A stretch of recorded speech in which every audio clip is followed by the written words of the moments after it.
Bhagavate Vasudevaya.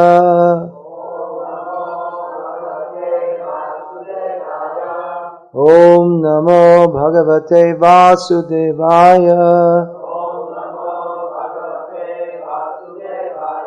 Om Namo Bhagavate Vasudevaya.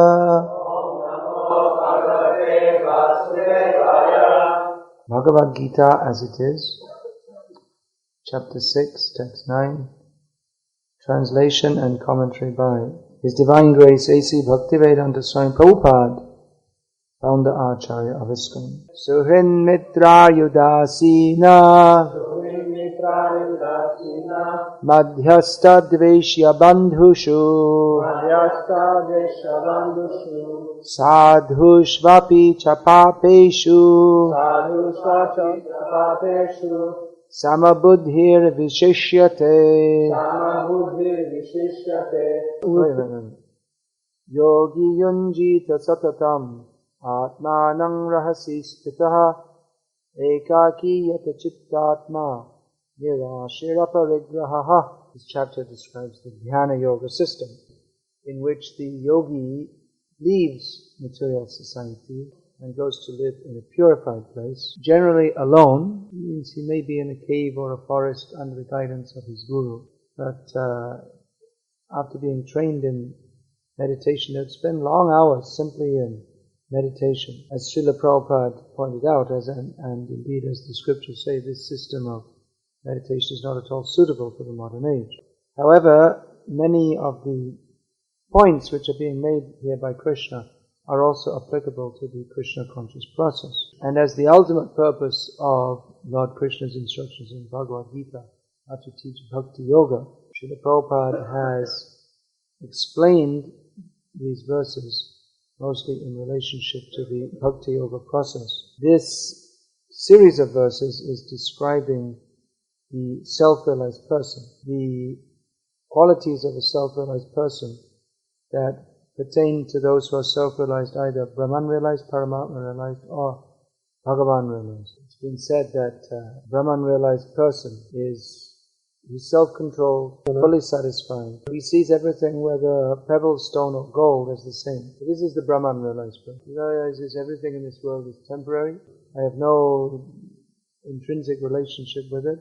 Aham Brahmasmi, I am spirit by nature. So gold cannot benefit me any more than stones, because I'm not this body. And all kinds of people he deals with an equal mind. Those who are friendly to him, against him, or in the middle. Those who are pious or impious, he deals with them equally. He is fully absorbed in the consciousness of Brahman. He carefully controls his mind, being free from desires and feelings of possessiveness. Now, how this is understood in Krishna consciousness is explained by Srila Prabhupada in this purport. A devotee doesn't treat pebbles and gold as the same. He wants gold. Chaitanya Mahaprabhu says, "Na dhanam." I don't want money. But in our movement, we do want money. No, we do want money. But not on our own account. For his own personal sense gratification, a devotee doesn't want anything. But he wants to engage everything in the world in Krishna's service. Generally, it is considered that there are two great dangers on the path of self-realization. These are called Kanak and Kamini. Means gold,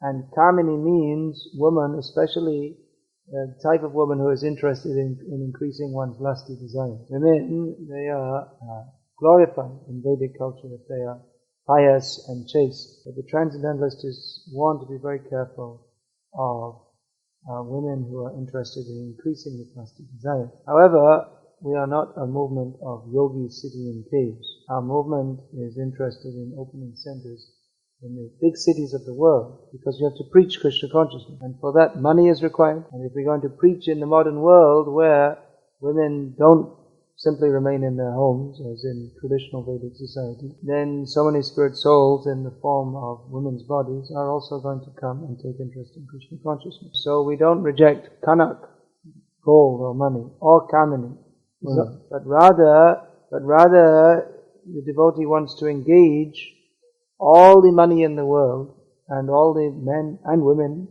and all living beings in the world in Krishna's service. However, the advice given here is pertinent.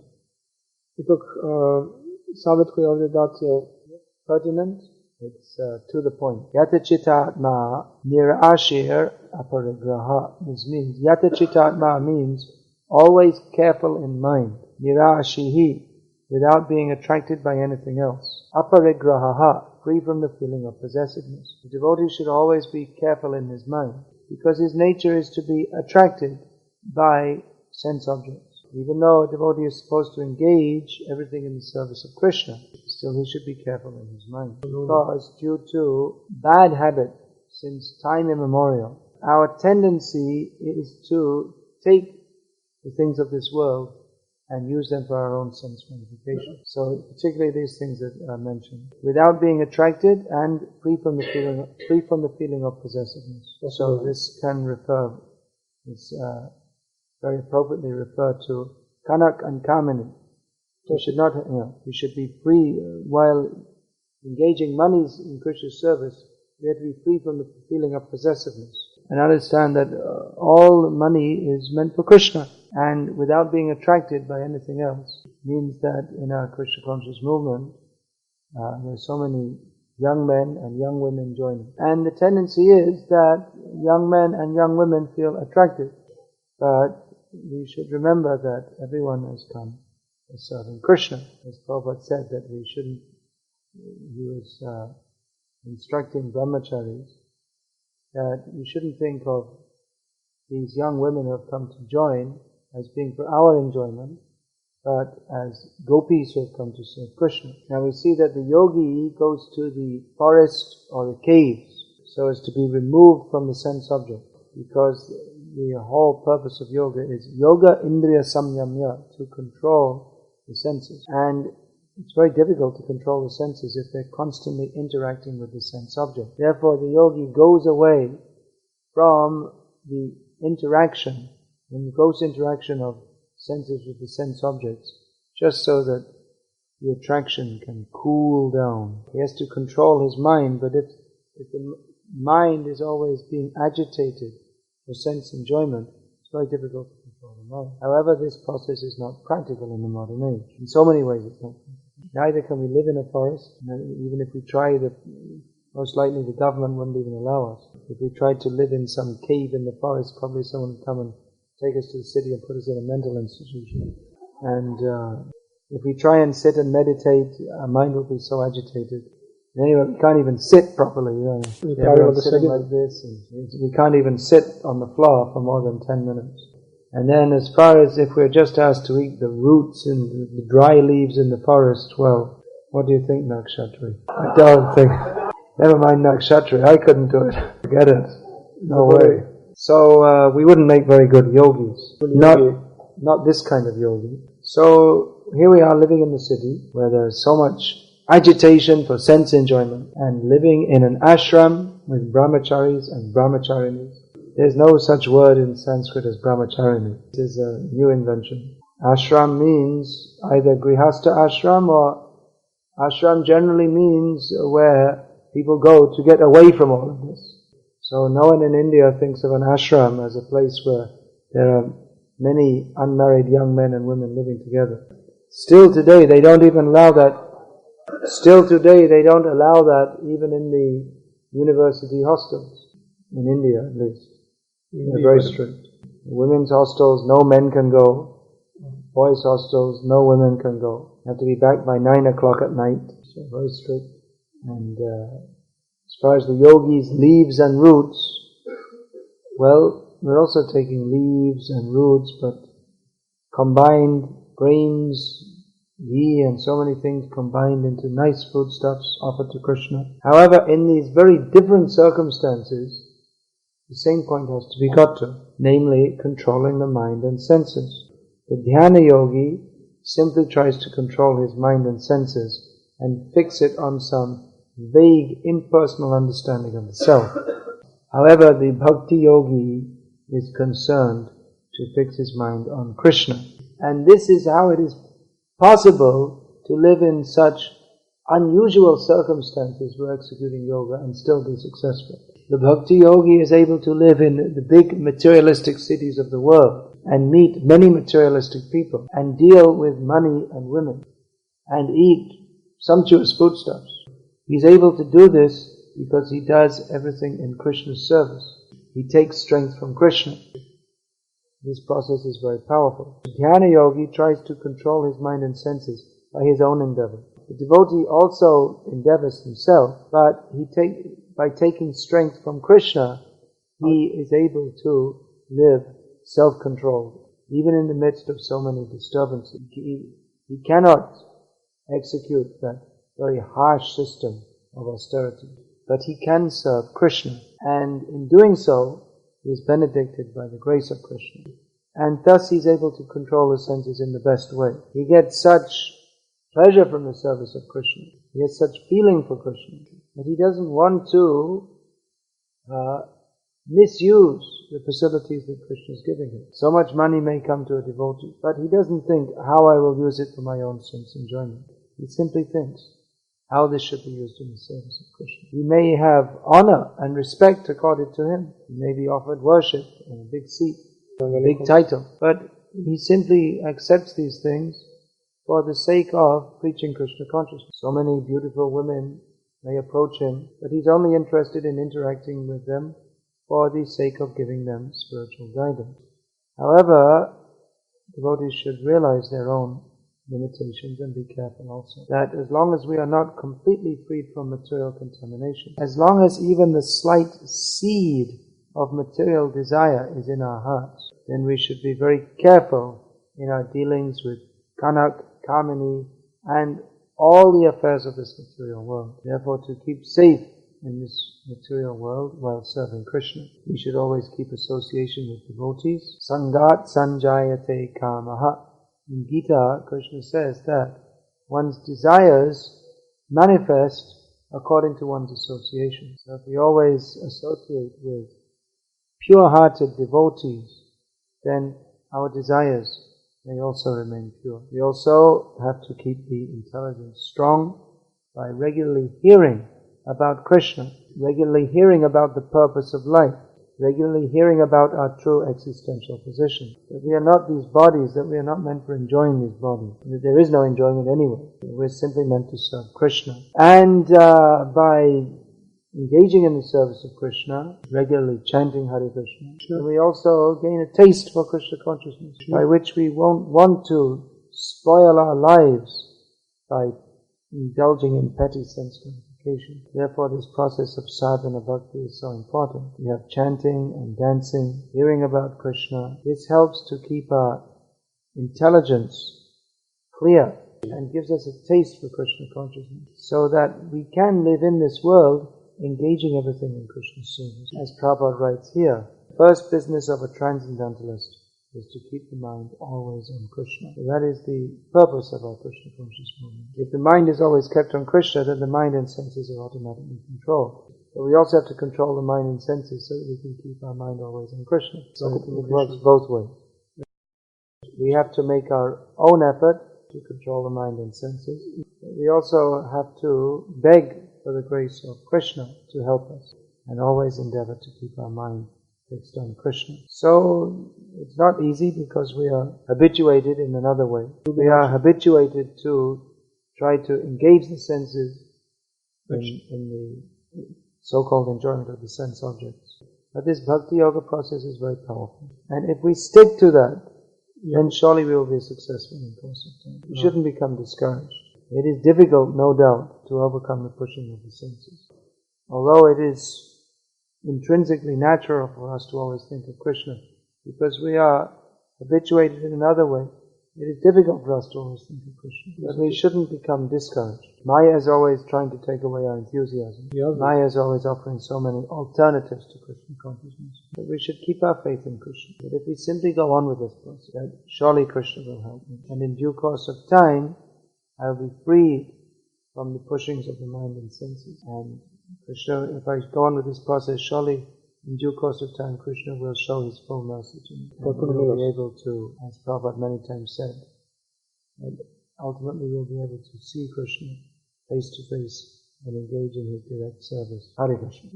Any question, please? There's no reason to feel lonely. It's only if we put mental fences between ourselves and other devotees. Devotees have to live together, exchange with each other. That means yohya khyati pritchati, that devotees inquire from other devotees and reveal their minds in confidence. We have to find some devotees we can trust. We can't simply live with the consciousness of a yogi in a cave if we're living in a brahmachari ashram. So it's always recommended that we serve the devotees. And by serving the devotees, then that is the basis of Vaishnava relationships. If we're feeling this too much, there's some feeling of loneliness in the brahmachari ashram, then maybe we're not in the right ashram. It requires a little toughness also to be able to withstand such unfavorable mental transformations. Brahmacharya means Brahme chariti iti brahmacharya, to be fixed in spiritual consciousness. So for one who's fixed in spiritual consciousness, there's no such thing as loneliness or depression or any such thing. So everyone has to see, it's not that the brahmacharya ashram is the most suitable for everybody. So everyone has to see if they're properly situated or not. Actually, to remain in the brahmacharya ashram requires a high standard of commitment and dedication and conviction. Any other question?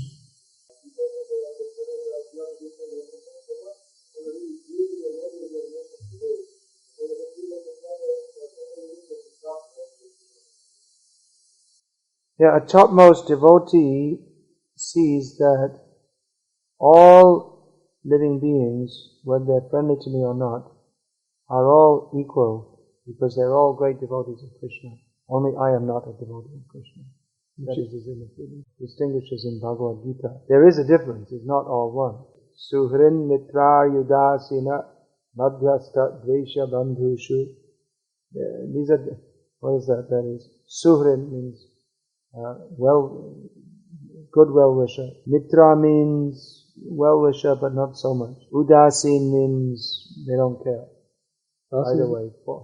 Madhyasta means someone who's trying to go between Dvesha, those who are envious, and Bandhushu, those who are friendly. These are all different positions. Friend and an enemy is different, but one situated on the topmost platform of Krishna consciousness, he sees them in that ultimately everyone is a servant of Krishna. But for a preacher, he must distinguish. He must preach Krishna consciousness. So who will help our movement? Who will be against our movement? You have to distinguish. All right, then you don't have. That is under Yoga Maya potency. That is understood by the pure devotees themselves. That is their extreme humility. In our position of non-humility, we cannot understand the humility of the great devotees. We think that happiness means Ishvaraham aham bhogi siddhoham balavan sukhi. I am the controller. I am perfect, powerful and happy. So in the materialistic concept of life, we think we will be happy by dominating over others. And pure devotional service means an opposite concept of life, in which a devotee becomes so much humble that he thinks himself less than the worms in stew. Such a devotee experiences the transcendental bliss of love of Krishna. That is not understandable or even explainable to those in an opposite concept of life. That can be experienced by realization only. Is everyone here? Do you want to say the question again? Whenever I'm asked what I think about something, I always say that it doesn't matter what I think. My opinion isn't important. So we have to see what is the opinion of Guru, Sadhu and Shastra. A pure devotee, this term may be understood in different ways according to Guru, Sadhu and Shastra. It's generally understood to mean a devotee who is free from all material contamination and is fully fixed in Krishna consciousness. But it can also mean a person who has such an aspiration and is acting in such a way that he may ultimately become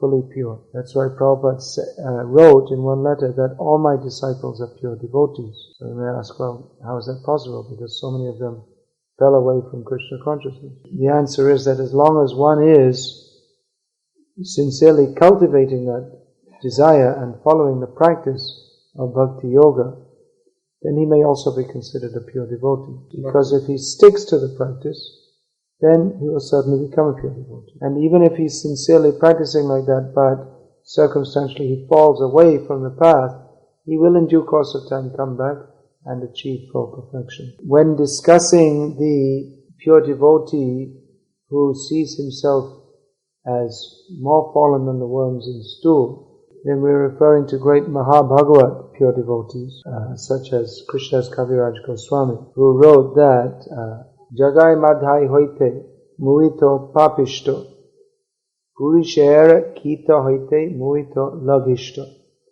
He said that I am more sinful than Jagai and Madhan, and I am less than even the worms in stew. Jai mora naam shune tara punna koi, Jai mora naam loy tara papa hoy. He said that whoever hears my name, they lose their pious activities, and whoever says my name, they become sinful. So Prabhupada explained that he wasn't just saying that as some kind of poetry. He actually feels that is the highest ecstasy in Krishna consciousness. To feel that I'm so far away from Krishna. How can I ever get the mercy of Krishna? Krishna pours his mercy on such a devotee. It's someone who's very proud and thinks, oh, I'm such a great devotee. He is bereft of the mercy of Krishna, although he may falsely think he has got it. Any more questions?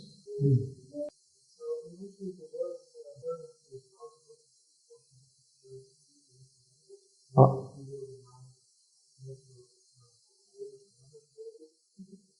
Well, this revealing the mind doesn't necessarily refer to one's activities, but it may refer to one's inner spiritual development also. So one may not feel that he can reveal that confidentially to everybody. So generally you'd want to reveal such a thing to someone you're very close to. You see, even among devotees there may be some who we feel more close to. It's not that we're just a homogeneous social mass. Even within Krishna consciousness there are some, although we're friends with all devotees, but naturally there are some we're more close to and who we trust very deeply. That you'll find at all levels of Krishna consciousness. Even among those devotees who are more advanced, they, according to their personalities, they have closer friends. Some are closer friends and others not so close. You may not also want to reveal your mind in confidence. There may be so many newly coming devotees who are not very mature. It might not be very wise to reveal everything. When we say reveal everything, it doesn't necessarily mean that, just like all the problems and bad things in your mind. There may be so many wonderful realizations also. Then again, not everyone may be able to understand that or appreciate that. It's also very sweet to cultivate some close friendship with a few people. Again, not that we're against others, but it's nice to have very close friends in Krishna consciousness. Krishna is very close to everybody, but as jivas, we are not able to be very close to many people. We don't have that ability. There are unlimited living beings, and Krishna has a very close relationship with all of them. But our nature as jivas is that we can't develop very close relationships with very many people. Certainly not as Krishna does, with millions, billions, trillions, and zillions. As we advance in Krishna consciousness, we are able to relate better with more and more people and appreciate the qualities of different devotees more and more. But still we may have our particularly close friends. Is that alright? No? I think you better do it. It's going to be a lot to translate. Okay, say it loudly. And this is more about more always like the Krishna way, but also we are really advanced because we are really advanced from Okay, This sounds more like something out of some kind of psychology book than out of anything I've seen in Shastra or heard from devotees. Don't mind me saying so. Now, it's not necessarily true that someone who's been practicing Krishna consciousness for 10 years or 20 years is more advanced. But generally it's understood that there's some kind of advancement in that. Because simply to keep on going for a longer period of time means that you've committed yourself. Maya is always offering different allurements. And to consistently say no to Maya, at least enough so that you go on practicing Krishna consciousness, means that some measure of sincerity and progress must be there. Here we go. I've been practicing Krishna consciousness for 23 years. I've never met anyone who told me, now I'm 85%, I'm going to 86. So I don't have such an experience. But generally we find that devotees, we cultivate, there's a culture of self-demeaning rather than self-promotion. If a devotee is trying to present himself as more advanced than he is, then usually very soon he's exposed. Krishna doesn't like that. So I wouldn't worry about it too much. That if you think everyone's insincere, that may be a great problem. And I'm sure there must be some sincere devotees. It does require some sincerity to follow this process, all the regulated principles, to daily chant the holy names of Krishna at least 16 rounds. And even if someone may have so many disqualifications, just to do that, it requires definitely some sincerity. At the same time, we can't expect that everyone who's doing that immediately becomes extremely advanced. So, but we should I see myself and I see other devotees that they do find out other devotees who they can sincerely relate with. And as far as just like revealing your mind to everyone, well, why should we think that everyone should be so interested? Do we all have to sit around all day while everyone, one after another, we tell everyone that, I'm still attracted by the sense objects and, I'm so much in Maya. Our process is more positive, that we spend time together glorifying Krishna. Introspection and discussion of how we can improve is certainly part of our process. But the main thrust is on glorifying Krishna, which is our constitutional position to do that. And by doing that, we become purified. It could form the basis of a very big discussion, but those are just some thoughts on it. Introspection is an important part of Krishna consciousness which we should not neglect. Personal introspection and also discussing with other devotees. Sorry? Oh. No, our eternal constitution. Say it in the mic, in Serbian. No, our true constitutional position is to be the servant of Krishna, not to be a Brahma. Our goal is to go back to Godhead, not to Brahma Loka. So like this, devotees were asking me just when I was coming if I was going to do any seminars on any particular subject. No, I think I'll just speak on, while I'm here, I'll give classes like this. And we can leave time for questions. So if you have various questions, maybe you'd like to prepare them and we can answer them. I can try to answer according to my ability at the end of the classes. Hare Krishna. As I think many of you know, I've written several books. They're mostly meant for distribution among devotees. So as I travel, I try to distribute them. So you're all devotees, so you're all eligible to purchase them. They're in English. Seems that quite a few of you know English. So if anyone is interested to take some of my books, you're welcome. Hare Krishna. If you'd like to, I have some varieties here if you'd like to see. You can come after the class. Thank you so much for listening nicely and for dancing in kirtan very nicely, for worshipping Gaur Nitai so nicely. As long as the kirtan goes on, everything will be alright. Nothing can be too much wrong. In the material world there are always disturbances. But all these things come and go. But kirtan is eternal. So,